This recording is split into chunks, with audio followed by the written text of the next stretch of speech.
మాజీ మంత్రి మల్లారెడ్డికి షాకుల మీద షాకులు తగులుతున్నాయి. ఆయనకు చెందిన ఇంజనీరింగ్ కాలేజీలో ఐటీ సోదాలు జరుగుతున్నాయి. తనిఖీల్లో మొత్తం 10 మంది ఐటీ అధికారులు పాల్గొన్నారు.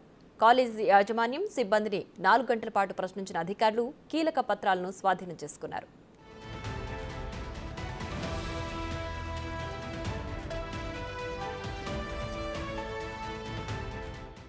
ఇక ఇదే అంశానికి సంబంధించి మరింత సమాచారం మా ప్రతినిధి సుజాత లైవ్ లో అందించడానికి సిద్ధంగా ఉంది.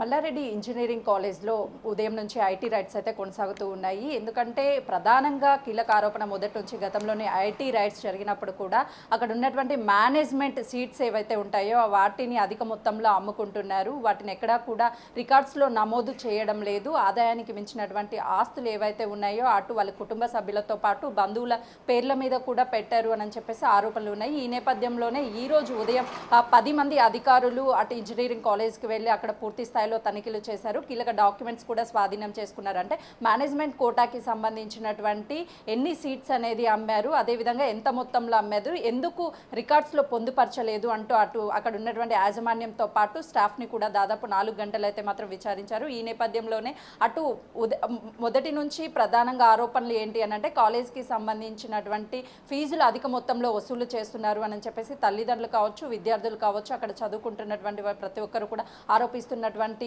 సందర్భం ఉంది. కాబట్టి ఈ నేపథ్యంలోనే ఒక్కొక్క సీట్ని ఎంతకి అమ్ముతున్నారు, దానికి సంబంధించి మేనేజ్మెంట్తో పాటు ఫీజులు కూడా అధిక మొత్తంలో వసూలు చేస్తున్నారన్న ఆరోపణల నేపథ్యంలోనే ఐటీ అధికారులు మాత్రం సోదాలు చేశారు. గతంలోనూ మల్లారెడ్డికి సంబంధించినటువంటి కుటుంబ సభ్యులను, అదేవిధంగా బంధువులతో పాటు ఫ్రెండ్స్ ఎవరైతే ఉన్నారో ఆ ఫ్రెండ్స్కి సంబంధించినటువంటి ఇళ్లలో కూడా సోదాలు కొనసాగించారు. దాదాపు కోట్లలోనే మనీని కూడా సీజ్ చేశారు. దాంతోపాటు కొన్ని డాక్యుమెంట్లు కూడా తీసుకున్నారు. ఈ రోజు జరిగినటువంటి ఐటీ రైట్స్లో కూడా కీలక డాక్యుమెంట్స్ స్వాధీనం చేసుకున్నారు. కాబట్టి ఆ డాక్యుమెంట్స్లో ఎలాంటి విషయాలను పొందుపరిచారు, అదేవిధంగా రికార్డ్స్కి సంబంధించినటువంటి రికార్డ్స్లో ఏ విధంగా ఫీజు డీటెయిల్స్ని మెన్షన్ చేశారు. సాధారణంగా కాలేజీలకి సంబంధించినటువంటి ఫీజు వసూలు చేస్తున్నటువంటి నేపథ్యంలో అక్కడ ఫీజు వివరాలను పొందుపరచవలసి ఉంటుంది. కానీ వీళ్ళు ఎక్కడా కూడా ఫీజుకి సంబంధించి ఏ స్టూడెంట్ నుంచి ఎంత ఫీజును వసూలు చేశారు అనే విషయాలు ఎక్కడా కూడా పొందుపరచలేదు. అదేవిధంగా రికార్డులో కూడా పూర్తి స్థాయిలో అక్కడ వసూలు చేస్తున్నటువంటి ఫీజు వివరాలు కావచ్చు, అదేవిధంగా మేనేజ్మెంట్ కోటాలో తీసుకున్నటువంటి ఫీజు వివరాలు ఎక్కడా పొందుపరచడం లేదు.